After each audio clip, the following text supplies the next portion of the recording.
दोस्तों नमस्कार। और आप देख रहे हैं नॉलेज एट द रेट पर इतिहास के प्रश्नों का गुलदस्ता। तो वीडियो को अंत तक देखें। पहली बार यदि आए हैं तो सब्सक्राइब कर लें और वीडियो अच्छा लगे तो लाइक करें और कमेंट बॉक्स में अपना विचार प्रकट करें। तो चलिए हम प्रश्नों की ओर चलते हैं। पहला प्रश्न है आपके लिए कि भारत में फ्रांसीसियों ने अपना पहला सब कारखाना कहाँ खोला? ए सूरत, बी पुलिकट, सी कोच्चिन या कासिम बाजार में? जहां अंग्रेजों ने खोला था वहीं फ्रांसीसियों ने भी अपना पहला कारखाना खोला। तो इसका सही उत्तर होगा ए सूरत। सूरत में फ्रांसीसियों ने अपना पहला कारखाना खोला था। अगला प्रश्न आपके लिए आपकी स्क्रीन पर है कि प्राचीनतम चावल के साक्ष्य कहां से मिले हैं? ए धौलावीरा, बी कोल्डीवा, सी चिरांद या डी मेहरगढ़? प्राचीनतम चावल के अवशेष। तो इसका सही उत्तर है बी कोल्डीवा। कोल्डीवा से प्राचीनतम चावल के साक्ष्य प्राप्त हुए हैं। और अगला प्रश्न जो है वह आपके लिए आपकी स्क्रीन पर है कि निम्न में से कौन हड़प्पा कालीन नगर है? ए मोहनजोदड़ो, बी गनेड़ीवाल, सी धौलावीरा या डी उपर्युक्त में से सभी? तो इसका उत्तर होगा डी उपर्युक्त सभी।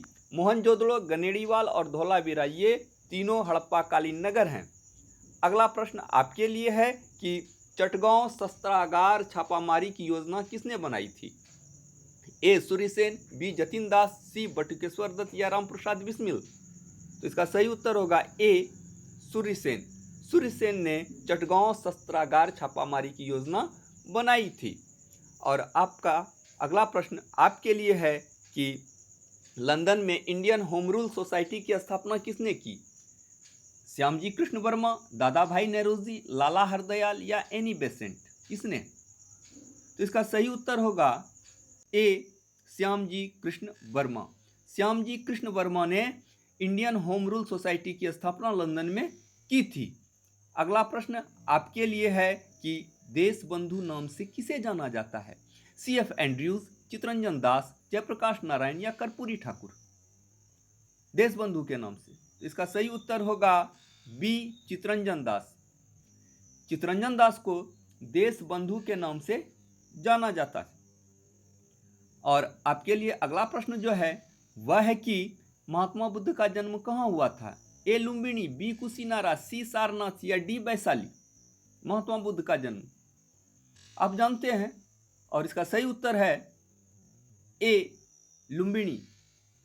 लुम्बिनी में महात्मा बुद्ध का जन्म हुआ था।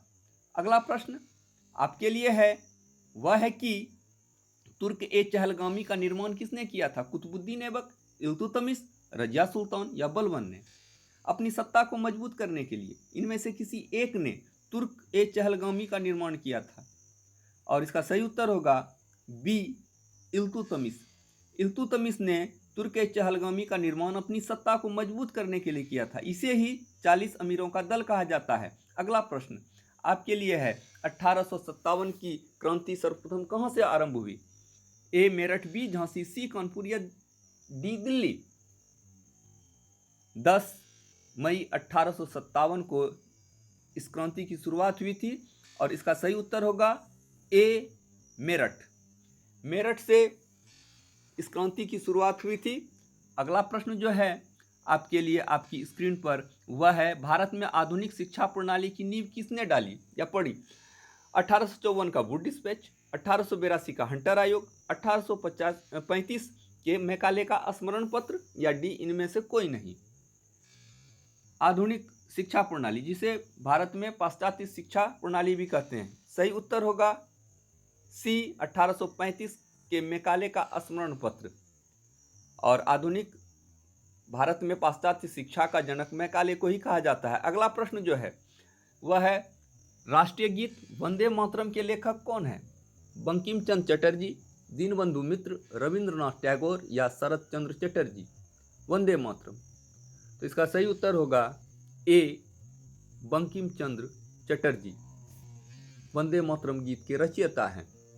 अगला प्रश्न आपके लिए आपकी स्क्रीन पर जो आ रहा है वह है मगध की प्रारंभिक राजधानी कहाँ थी? ए पाटलिपुत्र, बी वैशाली, सी गिरिब्रज या डी गया? 16 महाजनपद में सबसे शक्तिशाली महाजनपद मगध, और इसकी आरंभिक राजधानी थी सी गिरिब्रज।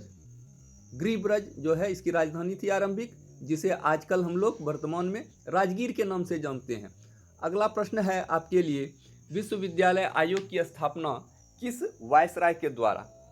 ए लॉर्ड कर्जन, बी थॉमस रेले, सी लॉर्ड एल्गिन द्वितीय या डी लॉर्ड मिंटो द्वितीय। विश्वविद्यालय आयोग, तो इसका सही उत्तर होगा ए कर्जन। 1902 ईस्वी में कर्जन ने विश्वविद्यालय आयोग की स्थापना की थी।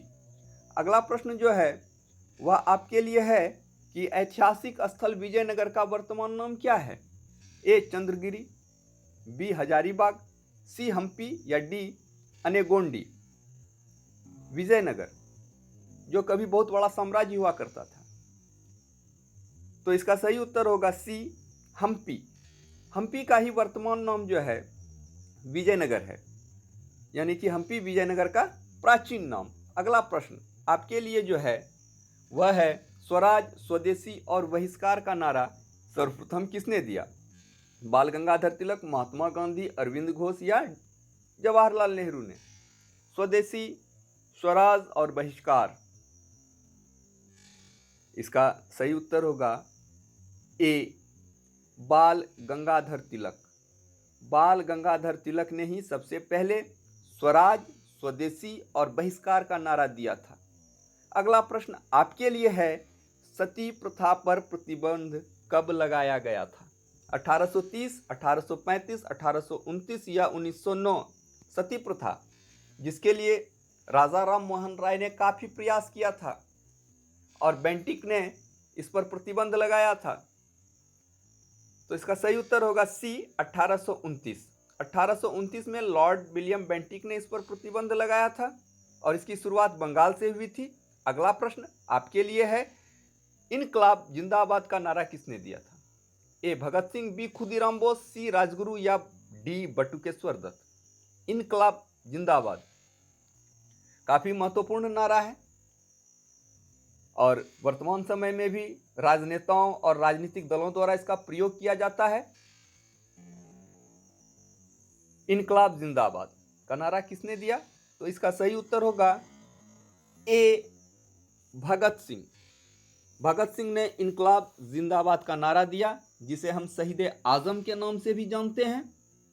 और अगला प्रश्न है आपके लिए, भारतीय क्रांति की मां किसे कहा जाता है? एनी बेसेंट, सरोजनी नायडू, रमाबाई या भिखाजी रुस्तम का मां? किसे भारतीय क्रांति की मां? एनी बेसेंट, सरोजनी नायडू, रमाबाई या भिखाजी रुस्तम का मां? तो इसका सही उत्तर होगा डी भिखाजी रुस्तम का मां को जो है भारतीय क्रांति की मां कहा जाता है।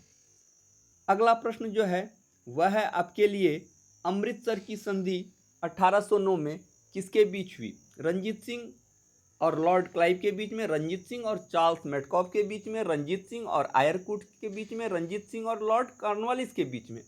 काफ़ी महत्वपूर्ण संधि थी अंग्रेजों और सिखों के बीच, तो इसका सही उत्तर होगा बी रंजीत सिंह और चार्ल्स मेटकॉफ। रंजीत सिंह और चार्ल्स मेटकॉफ के बीच में 1809 ईस्वी में अमृतसर की संधि हुई थी। अगला प्रश्न जो है वह है, महायान किस धर्म से संबंधित है? जैन धर्म, बौद्ध धर्म, सिख धर्म, ईसाई धर्म? महायान जिस धर्म से यह संबंधित है उसकी 3 शाखाएं हैं, महायान, हीनयान और वज्रयान। वज्रयान में जादू टोने की बात होती है, बाकी हीनयान और महायान, बताइए उत्तर इसका। जैन धर्म, बौद्ध धर्म, सिख धर्म या इनमें ईसाई धर्म? तो महायान का संबंध जो है वह बौद्ध धर्म से है, यानी इसका उत्तर होगा बी बौद्ध धर्म। बौद्ध धर्म से संबंधित है महायान। और अगला प्रश्न जो है वह आपके लिए है कि भीमबेटका गुफा किस राज्य में स्थित है? कर्नाटक, महाराष्ट्र, मध्य प्रदेश या ओडिशा में? भीमबेटका, जहां प्राचीन काल के भित्ति चित्र प्राप्त हुए हैं, भित्ति चित्र यानी कि गुफाओं कंदराओं में उकेरा गया चित्र यहाँ से प्राप्त हुआ है भीमबेटका, और यह जो है अवस्थित है मध्य प्रदेश में। भीमबेटका गुफा मध्य प्रदेश में अवस्थित है जहाँ भित्ति चित्र की प्राप्ति हुई है। अगला प्रश्न जो है वह आपके लिए है आपकी स्क्रीन पर कि बॉन्डीवास के युद्ध में अंग्रेजों ने किसको हराया था। फ्रांसीसी, पुर्तगाली, स्पेनिश, डच। बॉन्डीवास का युद्ध 1760 ईस्वी में लड़ा गया था, जिसमें एक यूरोपीय शक्ति का पतन हुआ और एक यूरोपीय शक्ति का काफ़ी तेजी से उत्थान हुआ, जिसने एक यूरोपीय कंपनी का अस्तित्व ही समाप्त कर दिया। बॉन्डीवास के युद्ध में अंग्रेजों ने जिसे हराया वह है फ्रांसीसी। तो इसका उत्तर हो जाएगा ए, फ्रांसीसी।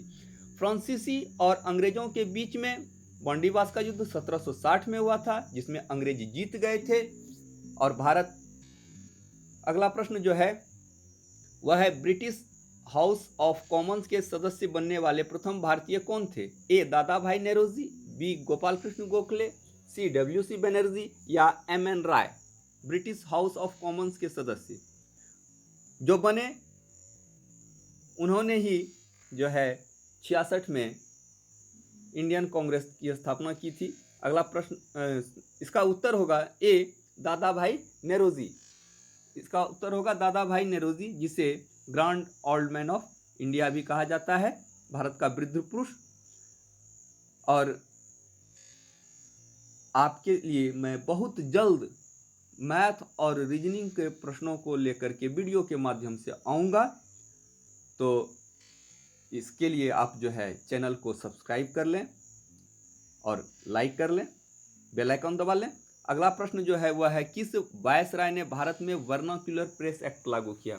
Lord Canning, Lord Mayo, Lord Metcalfe या लॉर्ड रिटन।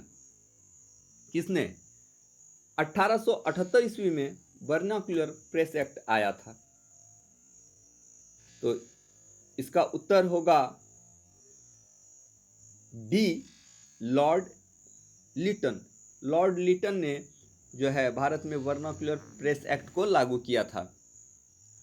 तो दोस्तों यह वीडियो आपको कैसा लगा इसको कमेंट बॉक्स के माध्यम से बताइएगा। और इस वीडियो में इतना ही, तब तक के लिए धन्यवाद।